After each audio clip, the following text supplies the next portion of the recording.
Shalom saudara-saudari sekalian. Mari kita mengawali renungan online ini dengan berdoa. Tuhan, terima kasih atas kasih dan perhatian-Mu pada kami sampai hari ini.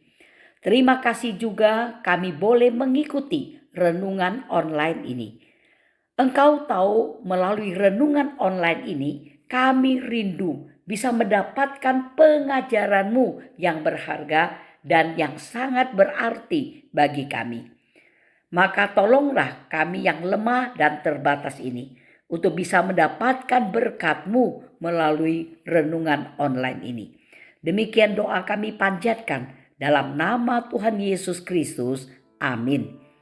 Saudara-saudari yang dikasihi oleh Tuhan, hari ini renungan online kita didasari firman Tuhan dari Mazmur 101 ayat pertama hingga ke-2a dan ayat keempat yang berbunyi demikian.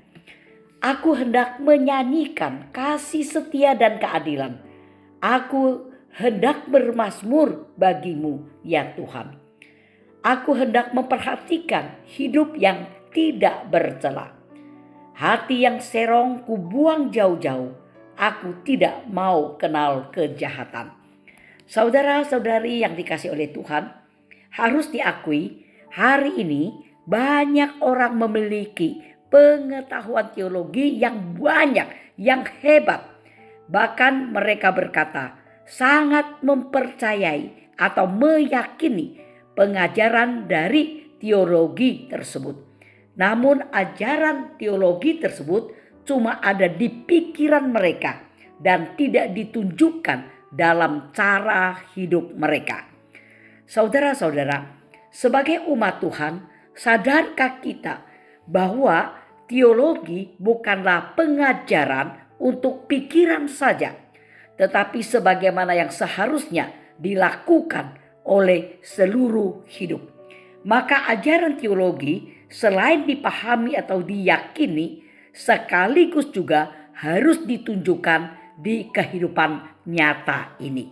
Saudara-saudara, kalau kita memperhatikan Mazmur 101 ayat pertama hingga ke-2a, kemudian juga ayat yang keempat, nampak melalui Mazmur ini Daud bukan hanya memiliki pemikiran atau pemahaman dan keyakinan bahwa Allah yang dipercayainya sangat baik, penuh kasih setia dan keadilan.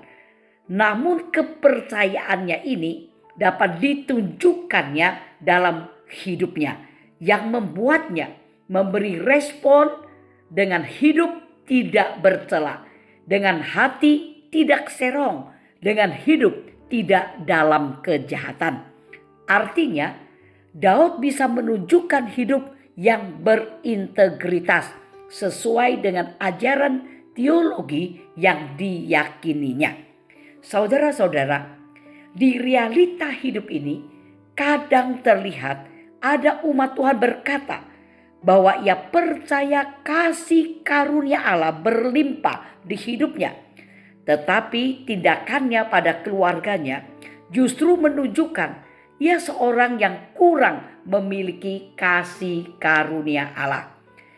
Ada umat Tuhan berkata, ia percaya panggilan Allah untuk hidup mengasihi sesama. Tetapi dalam realita hidup, ia tidak sabar dan tidak mengasihi orang-orang di sekitarnya. Ada umat Tuhan berkata, ia percaya pada kedaulatan Allah pasti memberi yang terbaik. Tetapi ia selalu hidup dalam kecemasan dan ketakutan. Ada umat Tuhan berkata, ia percaya pada teologi pengampunan dari Allah, tetapi ia selalu merasa bahwa dirinya paling benar dan hidup tidak mau mengampuni orang lain. Ada umat Tuhan berkata tentang kemurahan Tuhan, tetapi ia selalu hidup sangat egois. Ada umat Tuhan selalu mengkhotbahkan doktrin kekudusan, tetapi ia selalu juga menyerahkan hidupnya pada godaan dan dosa. Ya, banyak umat Tuhan memiliki jurang pemisah yang membingungkan antara apa yang ia katakan ia percaya, dengan cara ia hidup. Saudara-saudara, apakah kita juga mengalami hal demikian? Saudara-saudara, apa yang dikatakan Daud sebagai kepercayaannya kepada Allah jelas dapat diwujudkannya dalam tindakan. Dan sebagai reaksi atau responnya secara nyata di kehidupan ini. Dan ini menjadikannya memiliki integritas hidup yang sesuai, yang cocok dengan ajaran teologi yang dipahaminya. Saudara-saudara, semoga kita pun adalah umat Tuhan yang memiliki kepercayaan kepada Allah yang terlihat dalam tindakan kita. Artinya memiliki integritas hidup sesuai ajaran teologi atau pengetahuan dari iman kita. Amin. Mari kita berdoa. Tuhan, terima kasih kami sudah membaca dan merenungkan kebenaran firman-Mu. Tolong kami bukan hanya memiliki pengetahuan teologi sebagai pengetahuan iman kami, tetapi pengetahuan ini dapat kami wujudkan dalam tindakan nyata sebagai respon kami di kehidupan ini. Tolong kami, mampukan kami memiliki integritas hidup yang sesuai ajaran teologi yang kami percayai. Demikian doa kami panjatkan dalam nama Tuhan Yesus. Amin.